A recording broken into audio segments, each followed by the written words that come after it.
What's up? Hey, I'm wearing a red shirt today. I noticed in my other videos I'm wearing pretty much only blue shirts. I don't know why, but I'm in red this time. Okay, I'm doing a two-part video on how to carve a working pair of pliers like this. So this is part one, in which I'll cover the layout. And then in part two, I'll demonstrate the actual carving procedure to create a pair of pliers. So, without further ado, let's get straight into it.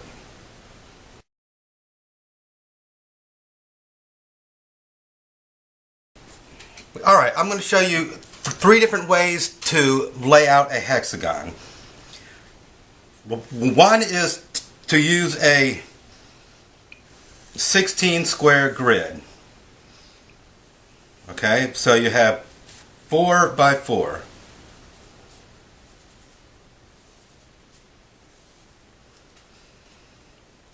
And then it's easy to find the corners of your hexagon.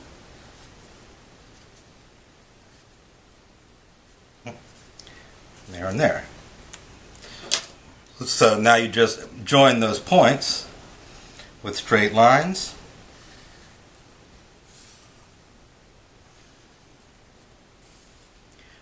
And there's your regular hexagon.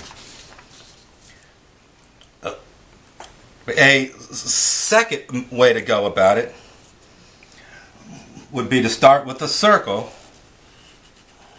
okay, and take your dividers and split that circle into 6 equal segments. So let's say that's our starting point there. Let's split it into 6 equal segments. Okay, so we'll go 1, 2, 3. I can see, since that's not straight across, that I'm going to be a little short there. So let me open up just a little wider. Try here. 1, 2, 3, probably too long. 4, 5, 6. Yeah. So close them up just a hair, maybe a little too much. Let's see. 1, 2, 3, 4, 5, and 6. That's really, really close. I'm going to use that for the sake of demonstration here. So we have 1, 2, 3, 4, 5, and 6. And now, if we join those points, we'll have a regular hexagon once again.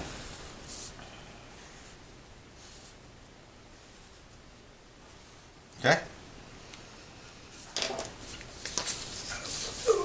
Though I have found that the easiest way to lay out your hexagon for your pliers joint on your piece of stock is a different method, and that is as follows. Alright, I want to start with a line that is perpendicular to my edges, okay? Now, I'm going to use a T-bevel that's set to 120 degrees.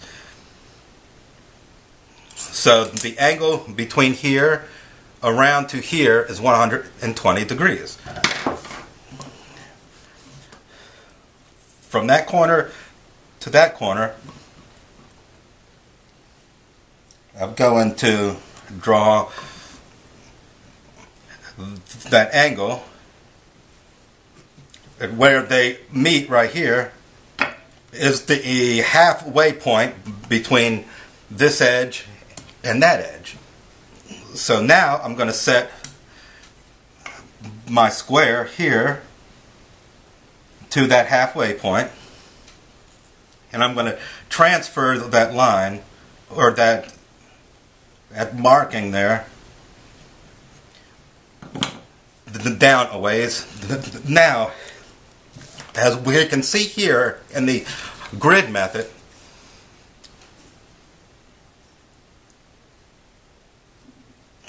from this line here to that point,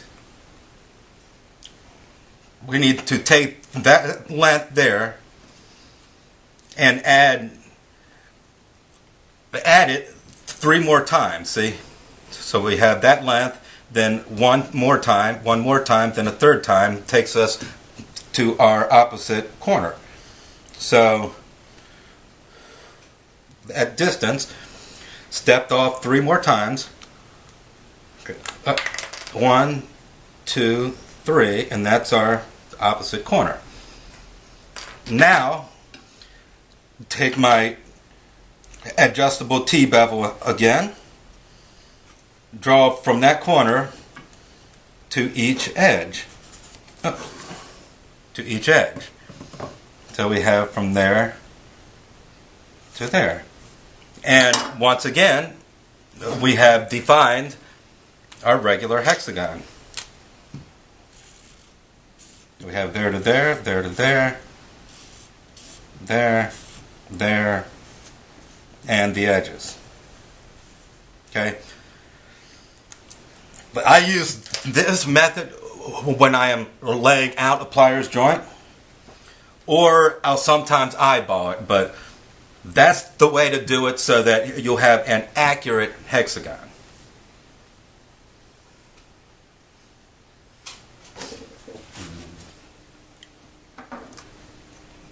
Alright, and now the next step to laying out our pliers joint is to transfer that same hexagon around to the opposite side.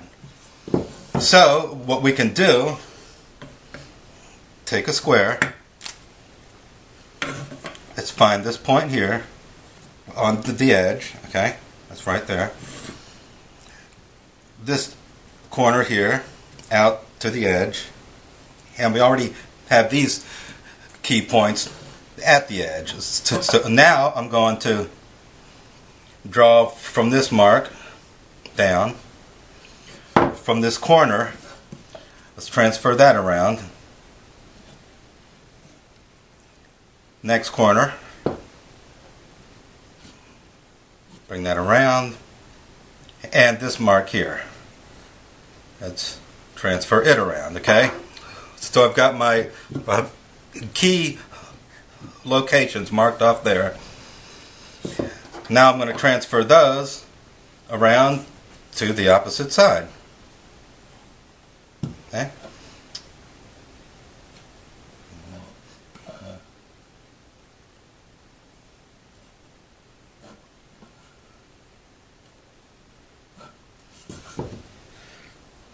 So now I have all of the information I need to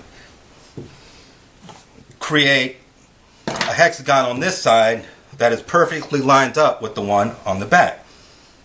So, what I'm going to do here is I'm going to find that from that corner there out to my the line that marks the farthest point of that hexagon, and I have one side established.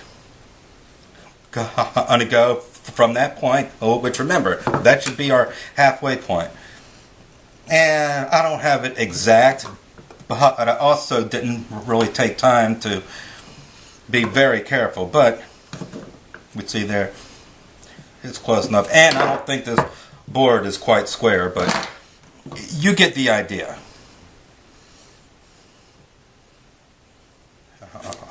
If your edges aren't parallel and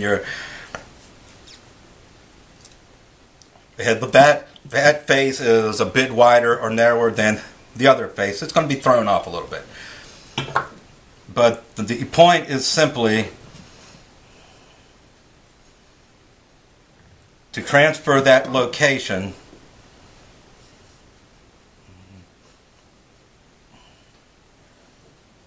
around to this side. Okay, and once again, we have our hexagon.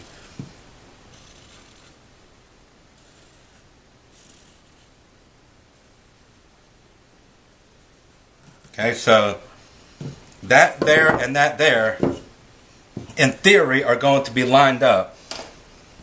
Let's test this right quick here to see how far off I am. Okay, so I have that point there, that point, and that point, which are those there. And I gotta say, that is pretty darn close.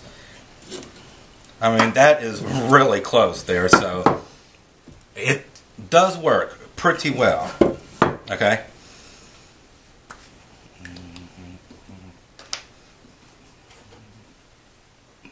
Now that we've determined our location and size of our joint, what we need to do is determine our cut lines. So, from that point and that point there, I'm going to draw a line that extends all the way to the end of my board here. These will be the first cut lines.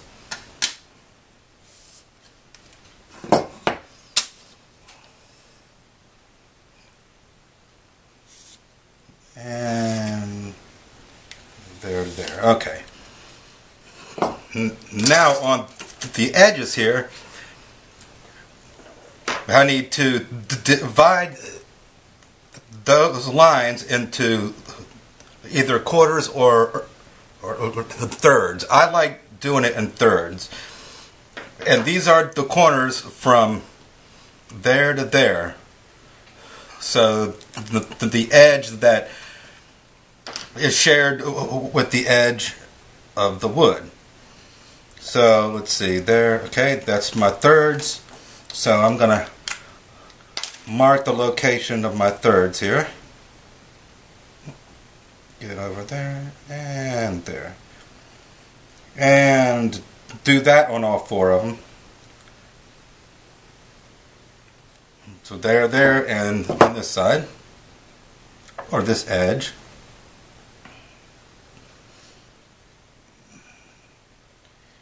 And there, and there. And I will now join those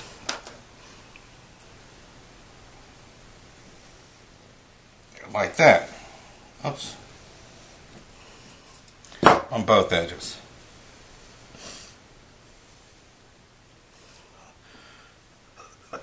Now I'm going to need a cut line on the end of these that join those together. And on the other edge, I've got to have this line here on the opposite side. So it's here, and on this edge I want to make it over here. So I've got a U that faces that way, and here I have a U that's open that way. From the ends, the open ends, I'm going to draw lines that extend out to the corners. Then, from those corners, I'm going to join with a line over to my center lines, okay? And from there, over to here. And then do that on both sides. So, from there to there, and from there to there. And the green lines here are our cut lines. And we can now ignore our layout lines and worry only about our cut lines. And that's how to go about laying out your pliers joint. In part 2, I will demonstrate how to actually cut this joint and end up with a working pair of pliers. So make sure you catch that, and as always, thanks for watching.